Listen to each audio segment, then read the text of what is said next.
Sir, actually എനിക്ക് സാറിനോടൊരു കാര്യം പറയാനുണ്ട്. എന്തിനെ കുറിച്ച്?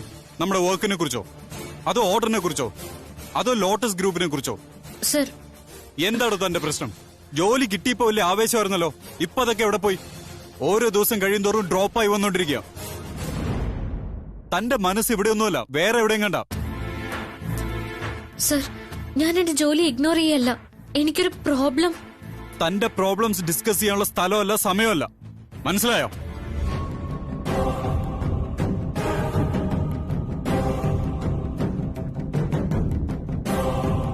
ഗൈസ്, ലോട്ടസ് ഗ്രൂപ്പിന്റെ GM-ഉമായിട്ട് ഒരു മീറ്റിംഗ് ഈവനിംഗ് ഫിക്സ് ചെയ്തിട്ടുണ്ട് ഹോട്ടൽ താജിൽ. അതിനു മുമ്പ് നമ്മുടെ ഐഡിയാസ് നമ്മൾ ബ്രീഫ് ചെയ്യണം. Are you ready? Ready sir. Excuse me sir. Sir, Aparna മാഡത്തെ കാണാൻ താഴെ ആള് വന്നിരിക്കുന്നു. വെയിറ്റ് ചെയ്യാൻ പറ. സർ, അർജന്റ് ആണ് സർ. എനിക്ക് പോണം sir. It's something personal. Please. No.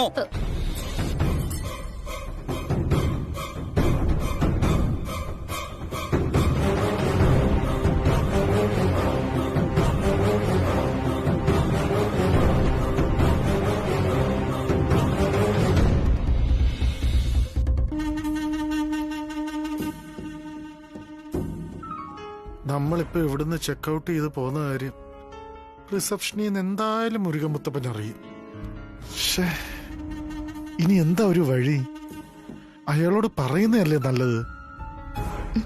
അതൊന്നും വേണ്ട, നമ്മൾ പോകുമ്പോ അറിഞ്ഞോളൂ. നാളെ വെളുപ്പിന് ഹോസ്പിറ്റലിലേക്ക് ഷിഫ്റ്റ് ആവുമെന്ന് പറഞ്ഞിട്ടുണ്ട്. ഞാനും അവിടെ തന്നെ റൂം അറേഞ്ച് ചെയ്തിട്ടുണ്ടെന്നാ റിസപ്ഷനിൽ പറഞ്ഞത്.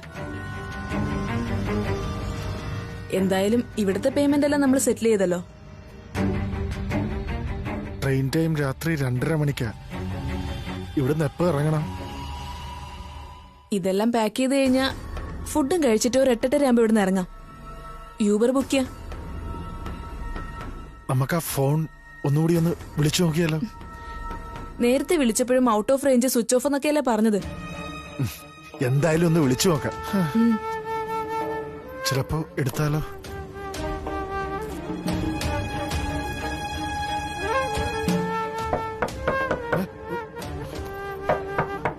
ഫോൺ കട്ടി ആരാ നോക്കട്ടെ.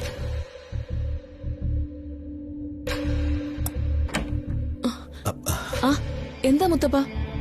ഹോസ്പിറ്റലിലോട്ട് ഷിഫ്റ്റ് ചെയ്യണമെന്ന് റിസപ്ഷനിൽ നിന്ന് സ്വാമി വിളിച്ച് പറഞ്ഞായിരുന്നു. അതാ ഞാൻ ഓടി വന്നത്. പിന്നെ വെയിലത്തിടന്ന് ഓടിയതല്ലേ സാറേ. വല്ല അസ്വസ്ഥതയും വന്നൊന്ന് പേടിയുണ്ടായിരുന്നു. കെട്ടിയോളാ പറഞ്ഞത്. അതാ വണ്ടിയെടുത്ത് വന്നത്. അല്ല, കുഴപ്പമൊന്നുമില്ലല്ലോ സാറിന്?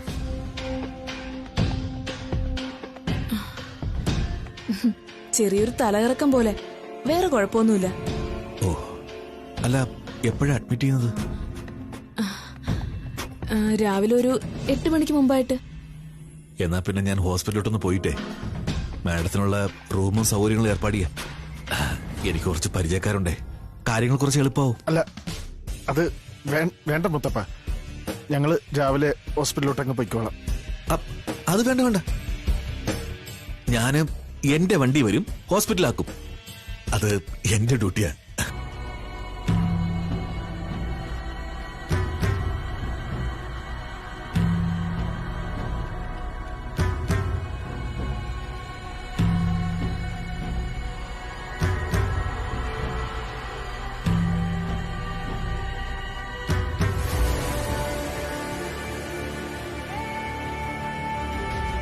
എന്തായി? ഫോൺ കിട്ടിയോ? ഫോൺ കിട്ടിയോ? ആ, കിട്ടി. ആരുടെ ഫോണാ? സൂര്യ എന്ന് പറഞ്ഞൊരു പെൺകുട്ടിയുടെയാ. ആ കുട്ടി ഫോൺ വാങ്ങിക്കാൻ വരുമോ? അതൊന്നും പറഞ്ഞില്ല. അവരെന്തിനാ അപർണയുടെ ഫോണിൽ സൊനാലി എന്നാന്ന് പറഞ്ഞ് വിളിച്ചത്? അവരെന്നെ വിളിച്ചില്ല എന്ന്.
ആ മമ്മി, ഇന്ന് എനിക്കൊരു പ്രസന്റേഷൻ ഉണ്ട്.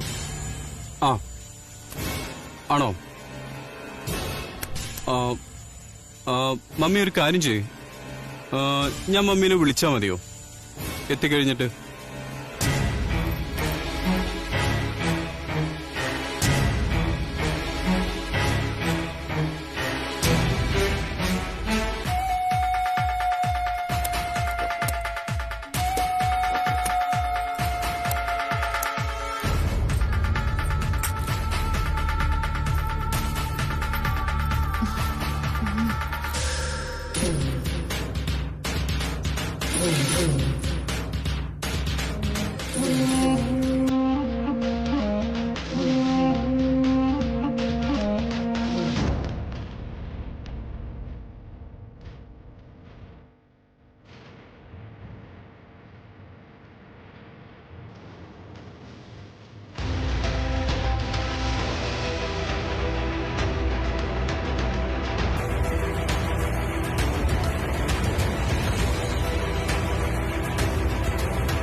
എന്താ ഇവിടെ?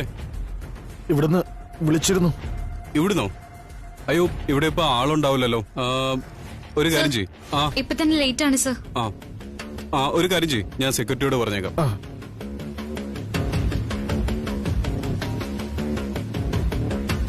അതെ, നാളെ ഈവനിങ് 4 മണിയല്ല, ഇന്നാ. സർ, എന്റെ വണ്ടിയുടെ ചാവി ഓഫീസിലെ ടേബിളിലാ. ഞാൻ എടുക്കാൻ മറന്നുപോയി. ഓടിപ്പോയി എടുത്തിട്ട് വെച്ചല്ലേ? അല്ല, ഞാനിനി തിരിച്ചു പോകുന്നത്. എന്നാ ഞാൻ പോയി തന്റെ ചാവി എടുക്കണോ? അതല്ല സർ, ഒരു നല്ല കാര്യത്തിന് വേണ്ടി ഇറങ്ങിയിട്ട് തിരിച്ചു കയറുന്നത് മോശ ശകുനാണെന്ന് ആമി പറയാറുണ്ട്. ഒരു നല്ല കാര്യത്തിന് വേണ്ടിയല്ലേ സർ നമ്മൾ പോകുന്നേ? അതിനിപ്പോ എന്ത് ചെയ്യാൻ പറ്റും? ഇഫ് യു ഡോണ്ട് മൈൻഡ്, സാറിന്റെ കാറില് എന്നെയും കൂടി മീറ്റിംഗ് നടക്കുന്ന ഹോട്ടലിലേക്ക് തിരിച്ചു വന്നിട്ട് ഞാൻ എന്റെ വണ്ടിയുടെ കീ എടുത്ത് പോയിക്കോളാം. സർ, സമയം പോകുന്നു സർ, പോവാം. ദൈവമേ, ഈ ഫോൺ ഇത് അവിടെ ഇരിക്കുക. നീ ഇവിടെ വല്ലയിടത്തും ചാർജ് ചെയ്യാൻ കുത്തിയിട്ടുണ്ടായിരിക്കുവോ?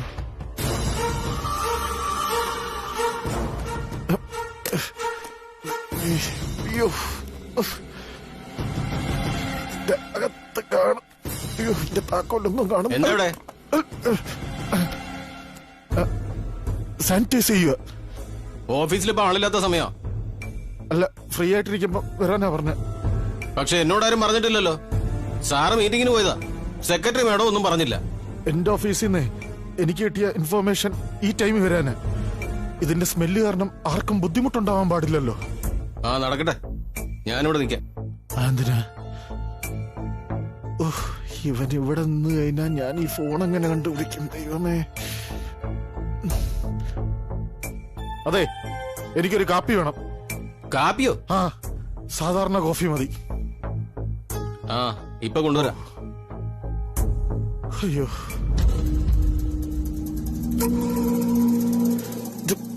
ദൈവമേ, കാണാൻ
അവിടെ പോയി?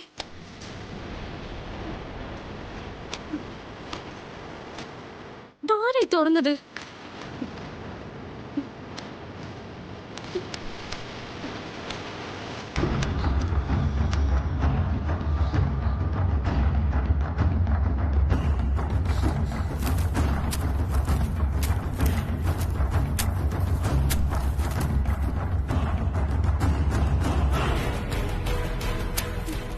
ആരാത്?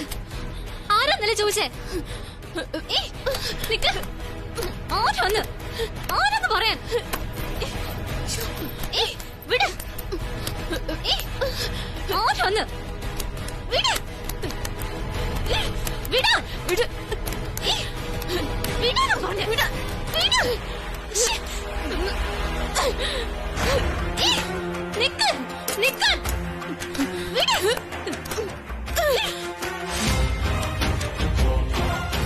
പ്രിയ, നിക്ക്. ഡോ. അപർണ, എന്താ ഇത്? മാറ്. എന്താ ഈ കാണിക്കുന്നെ? മാറ്. വിടാൻ. ആരേത്?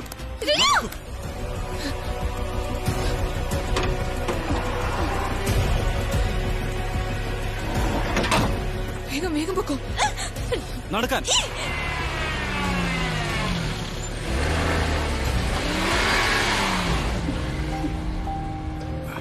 വെയിറ്റ്.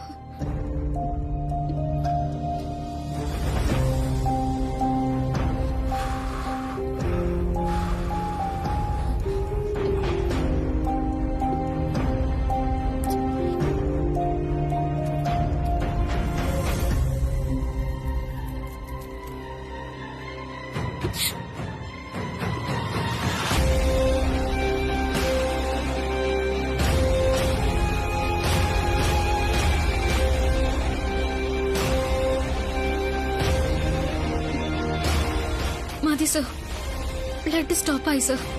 ഞാൻ പോയി അവളൊന്ന് നോക്കിയിട്ട് വരാം. നോ, ഇത് കയ്യനക്കല്ലേ, ബ്ലഡ് വരുന്നു.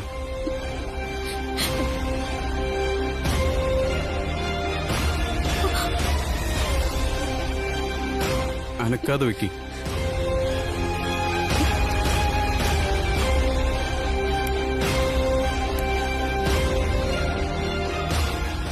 വേദന കുറവുണ്ടോ? സാരല്ല സർ. വേദന പതുക്കെ മാറിക്കോളും. അവള് കയ്യിന്ന് പോയല്ലോ സർ. എനിക്ക് അവളോട് പലതും ചോദിക്കാനുണ്ട്. സാർ എന്നെ തടഞ്ഞത് എന്തിനാ? ഇതൊരു ഓഫീസാ. ഇതിനകത്ത് വെച്ച് എന്റെ സ്റ്റാഫും ഒരു ഔട്ട്സൈഡറും തമ്മിലൊരു ക്ലാഷ് ഉണ്ടാവുന്നത് നോക്കി നിൽക്കണോ ഞാൻ?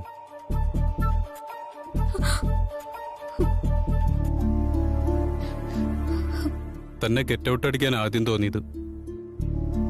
അപ്പോഴാ തന്റെ കൈമുറിഞ്ഞ് ബ്ലഡ് വരുന്നത് കണ്ടേ. ഈ മുറിവൊന്നും സാരല്ല സർ. ഞാൻ പോയി റിയ ഒന്ന് കണ്ടുപിടിക്കാൻ പറ്റുമോ നോക്കട്ടെ. കൈ അനക്കാതെ. കൈ അനക്കല്ലേ. തനിക്ക് കാണാൻ പാകത്തിന് അവിടെ അയാൾ വെയിറ്റ് ചെയ്ത് നിൽക്കുന്നുണ്ടാവുമല്ലോ. അയാൾ അപ്പോഴേ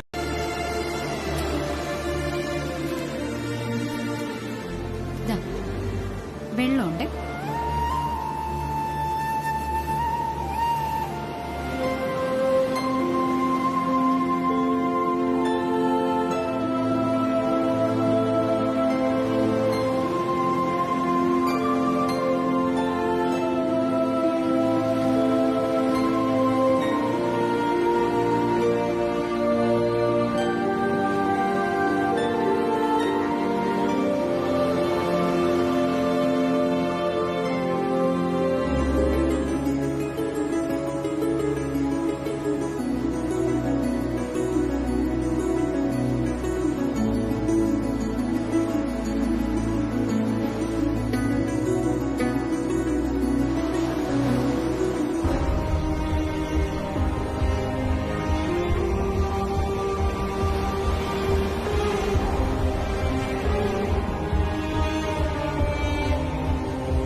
ബീച്ചിൽ വരുന്നത് കാറ്റുകൊള്ളാൻ മാത്രമല്ല സർ.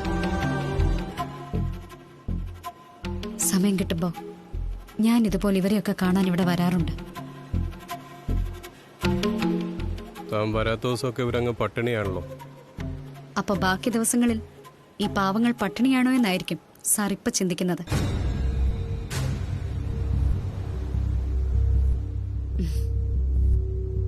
വിശപ്പിന്റെ വിലയറിയുന്ന വേറെയും ചില മനുഷ്യരുണ്ട് സർ.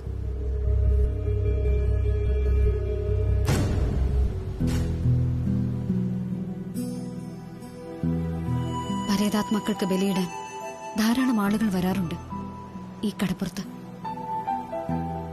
അങ്ങനെ തിരക്കുള്ളൊരു ദിവസം ശ്രാദ്ധമൂട്ടാൻ വന്നവർക്കിടയിൽ ബാലു നിൽക്കുന്നതാണ് ഞാൻ ടിവിയിൽ കണ്ടത്. ഞാൻ വ്യക്തമായി കണ്ടതാണ്. ഇന്നെനിക്കൊരു നല്ല ദിവസമായിരുന്നില്ല. അപ്പൊ തോന്നി കുറച്ച് സമയം ഇവിടെ വന്നിരിക്കാമെന്ന്.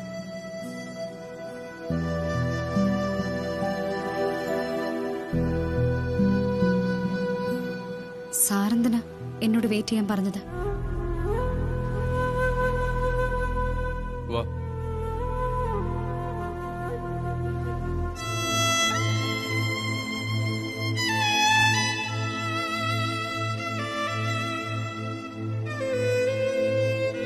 ബാലശങ്കറിനെ കുറിച്ചുള്ള ഓർമ്മകൾ ഇപ്പോഴും തന്നെ ഹോണ്ട് ചെയ്യുന്നുണ്ടല്ലേ?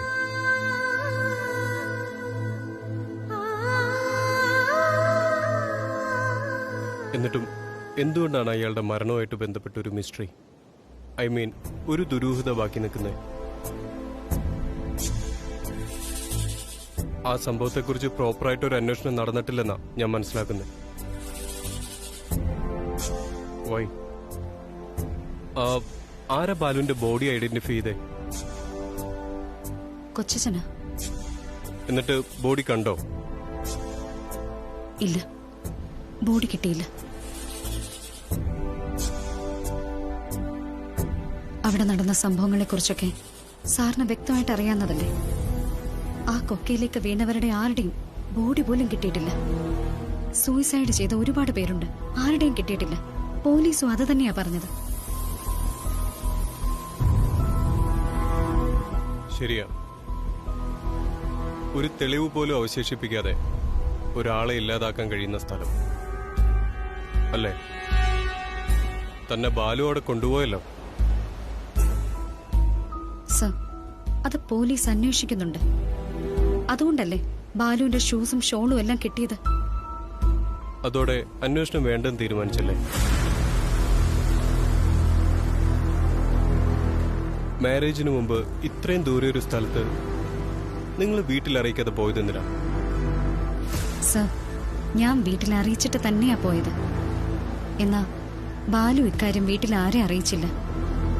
പകരം സുഹൃത്തിനെ കാണാൻ ഹോസ്പിറ്റലിൽ പോവാന്ന് കള്ളം പറഞ്ഞ വീട്ടിൽ നിന്ന് ഇറങ്ങിയത്.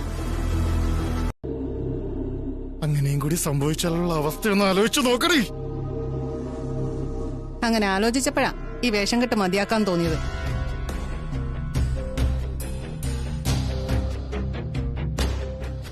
അപ്പവും സിദ്ധാർത്ഥൻ നിന്നെ തിരിച്ചറിഞ്ഞ സ്ഥിതിക്ക് ഇവിടുത്തെ താമസം ഇനി സേഫ് അല്ല. അവൻ തലയിലെ ബുദ്ധിയുള്ളവനാ. എങ്ങനെയാണെങ്കിലും നമ്മൾ ഈ ലോഡ്ജിലുള്ള കാര്യം അവൻ കണ്ടുപിടിക്കും. അക്കാര്യത്തിനകത്തൊരു സംശയവും വേണ്ട. ഹോ. യ്യോ. അമ്മേ.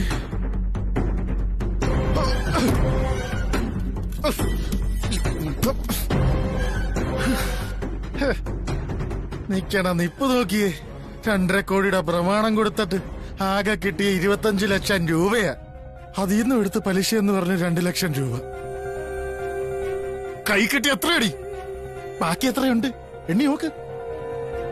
എത്ര ദിവസം ഞഞ്ഞം തിന്നാനുണ്ടെന്ന്. ഇനി 10-12 രൂപയുണ്ട് കയ്യില്. അയ്യോ, അത്രയുണ്ടോ?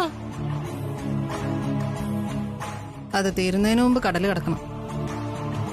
കടല് കിടക്കാം. അങ്ങ് നീന്തിയാ മതി. നീന്തി അക്കരെ ചെന്നാലേ പറയാനുള്ള ഡയലോഗും കൂടി അങ്ങ് പഠിച്ചു വെച്ചോ. ഗഫൂർക്ക ദോസ്തിന്റെ അസ്ലാമു അലൈക്കും വാ അലൈക്കും മുസ്ലാം.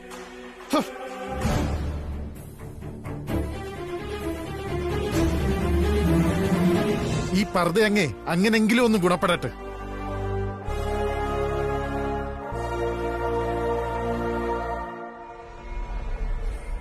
ബാലു, എന്തോ നമുക്കേ കുറെ കൂടി എമൗണ്ട് ചോദിച്ചു നോക്കിയാലോ? നല്ല ഐഡിയ ആണല്ലോ. എന്നിട്ട് ഒരു 10 25 ചോദിക്കാം. മുത്തപ്പനോട് പറഞ്ഞാ മതി. ആ നടന്നത് തന്നെ. ഓടി അങ്ങോട്ട് ചെന്നാ മതി.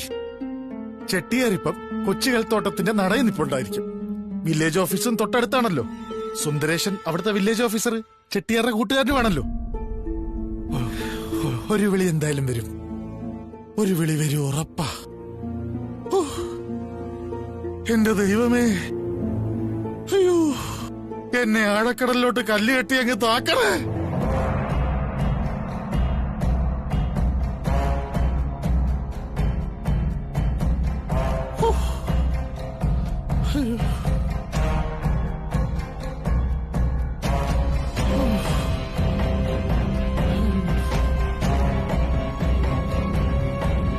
ഇങ്ങനെ എല്ലാത്തിനും നെഗറ്റീവ് പറയാതെ പ്രാക്ടിക്കലായിട്ട് എന്ത് ചെയ്യാൻ പറ്റുന്ന ആലോചിക്ക് ബാലു. ചെട്ടിയാരാ പലിശക്കാ.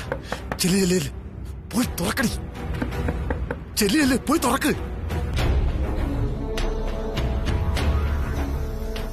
ആമിയെ വിളിക്കണോ? ഞാൻ ഒരുപാട് വിളിച്ചതാ, ഔട്ട് ഓഫ് കവറേജിലായിരുന്നു. ആണോ? നോക്കട്ടെ.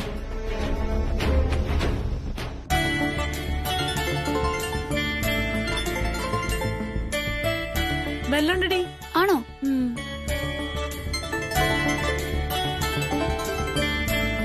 ഹലോ പ്രഭേ. ഹലോ ആമി, എത്ര നേരമായി ഞാൻ വിളിക്കണ, കിട്ടണേ ഉണ്ടായിരുന്നില്ല. ഞാൻ കാറിലായതുകൊണ്ട് റേഞ്ച് കിട്ടാത്തായിരിക്കും. ആ, ഇങ്ങ എത്താറായോ? ഉച്ച കഴിയുമ്പത്തേക്കും എത്തും. ഓ, ഒന്ന് വേഗം വായോ. ഭജന ഇരിക്കാൻ പോയതിന്റെ വിശേഷം അറിയാൻ തിടുക്ക എനിക്ക്. അതൊക്കെ ഞാൻ വന്നിട്ട് പറഞ്ഞാ പോരെ പ്രഭേ? മതി മതി. പിന്നെ രാവിലെ എന്താ കഴിച്ചേ? ഇല്ല, പോകുന്ന വഴി കഴിക്കണം. ആണോ? ഉച്ചക്കിതേ ഞാനിവിടെ മീൻകറിയും ചിക്കനൊക്കെ ഉണ്ടാക്കി വെക്കും കേട്ടോ. ആ വേണ്ട പ്രഭേ, വെജിറ്റേറിയനാ. കുറച്ചു ദിവസം ഇനി അത് മതി. അയ്യോ, അതെന്തുവാ? അത് കഷ്ടമായിപ്പോയി.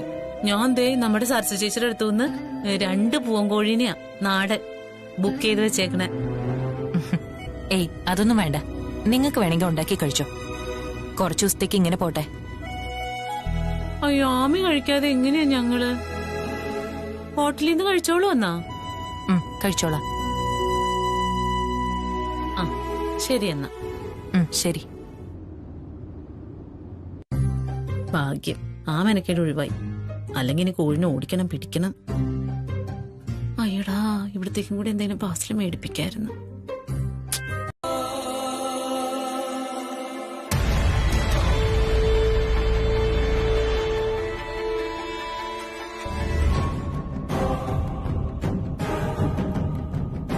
ബാലു,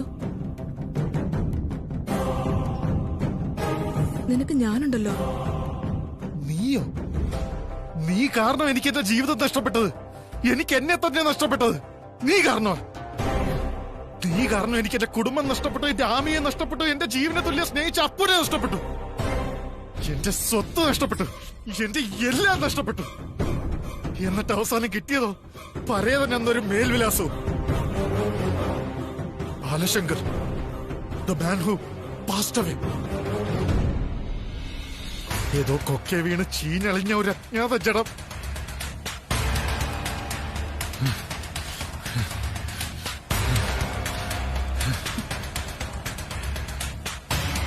നീ തന്നെ ഇത് പറയണം.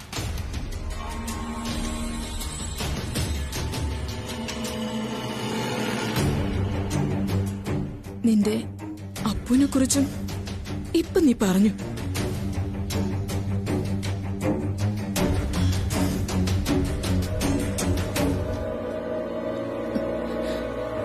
എന്നെ പൊതിഞ്ഞു പിടിച്ച് കിടന്നുറങ്ങിയ രാത്രികളില് അവളെ സൗകര്യപൂർവ്വം മറന്നവനാ നീ. നിന്നേക്കാളും എത്രയോ ഭേദമാണ് ബാലു ഞാൻ.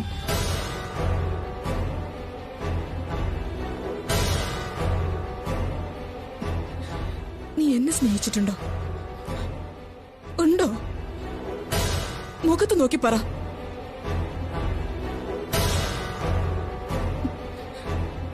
No, never.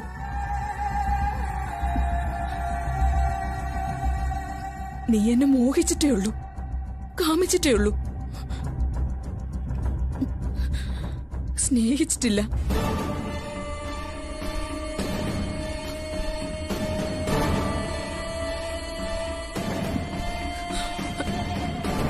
പോട്ടെ, നീ നിന്റെ അപ്പൂനെങ്കിലും സ്നേഹിച്ചിട്ടുണ്ടോ? ഉണ്ടോ?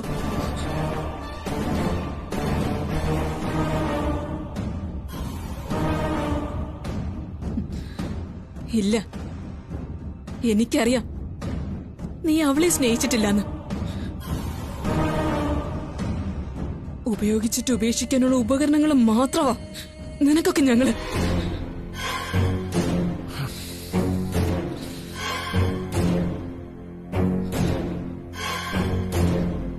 മരിക്കാൻ വേണ്ടി ഞാൻ കൈമുറിച്ചപ്പോ എന്തിനെന്നെ രക്ഷപ്പെടുത്തിയത്? എന്തിനാ ജീവിതത്തിലേക്ക് തിരിച്ചു കൊണ്ടുവന്നത്?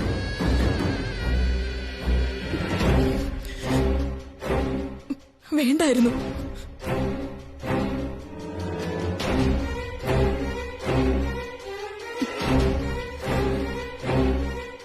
നോക്കു ബാലു, നീ കാണാതിരുന്ന സമയത്തും നിന്റെ അമ്മ സങ്കടപ്പെടുന്നുണ്ടായിരുന്നു, ഉരുകുന്നുണ്ടായിരുന്നു. പക്ഷെ അതോർത്ത് ബാലുവിടെ നീർഘം പുകയൊന്നും ചെയ്തില്ലല്ലോ. ഉണ്ടോ? ഇതിപ്പോ നേരിട്ട് കണ്ടതിന്റെ ഇമോഷനാ.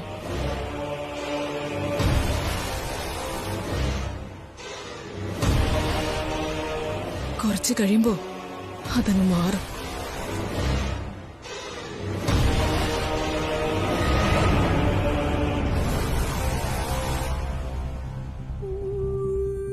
ഞാനവിടെ കണ്ടതേ എന്റെ അമ്മയ.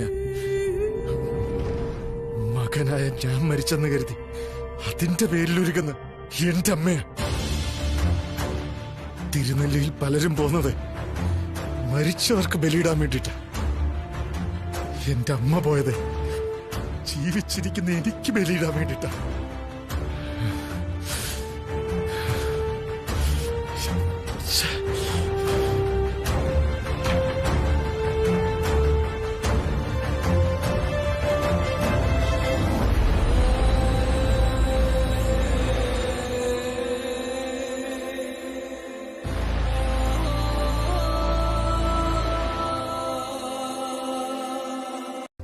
മണിക്ക് വിളക്ക് കത്തിക്കുന്ന നേരത്തെ ഇവിടെ എന്തെങ്കിലും ഇവിടെ ഉണ്ടായിട്ടുണ്ടോ എന്ന് ചോദിച്ചു നോക്കിക്കേ.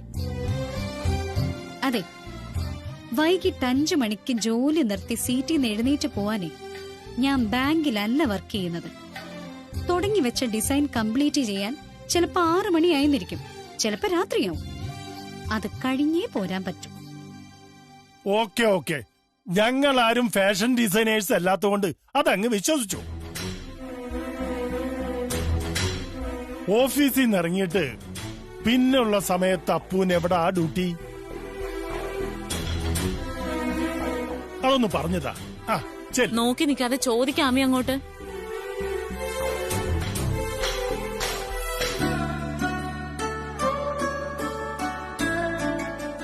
കൈ എങ്ങനെ മുറിഞ്ഞെന്നൊന്ന് ചോദിച്ചു നോക്കി.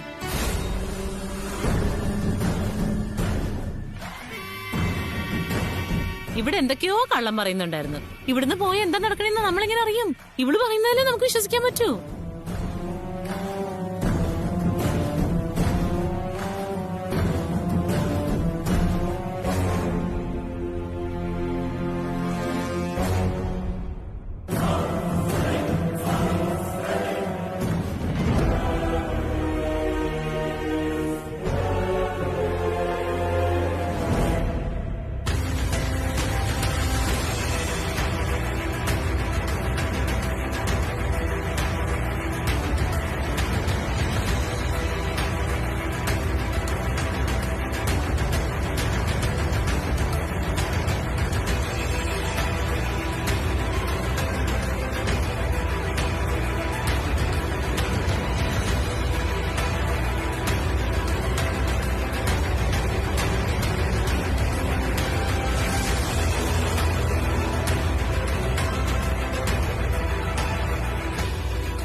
ഞാൻ ചില കാര്യങ്ങൾ അറിഞ്ഞു.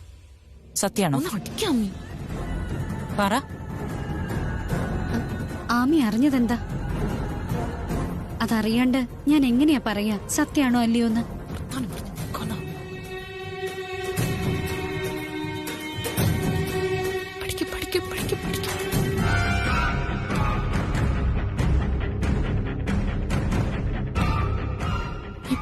മധുവേട്ടാ നോക്കിക്കൂ.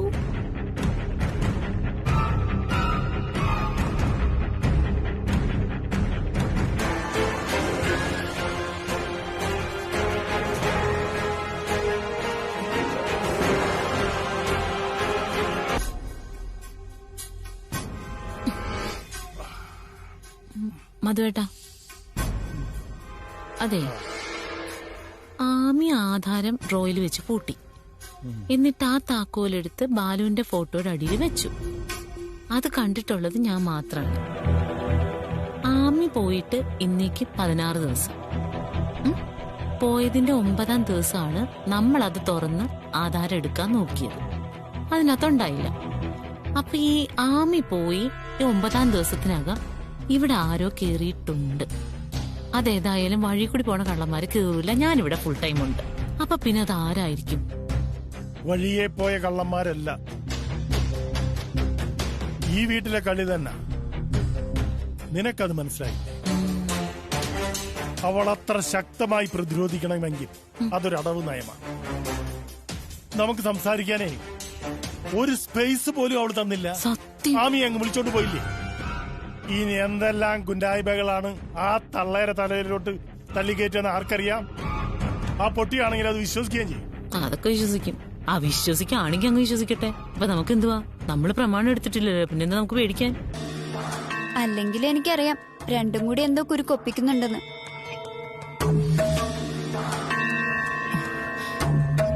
നീ പറ മോളെ.